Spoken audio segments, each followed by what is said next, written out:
Hello, today I'm going to teach you how to log into your portal in order for you to find your student's login and password.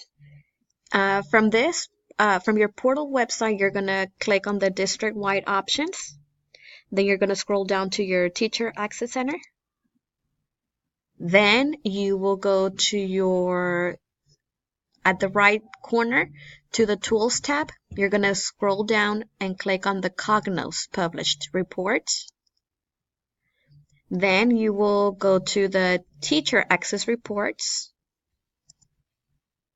Then you will click Elementary if you're an elementary teacher. And then from here, you will click where it says Book Processing Username and Password. You click on it, and then it's going to ask you for your building number. Our campus is 134. Enter. And then from here, you will see your student's name, their ID, their network, and password. The network column is their login. And as you could see, it has capitalized letters. The students need to use a capital letter where it has one. And then to the side, you will see the student's password. And that's it. Thank you.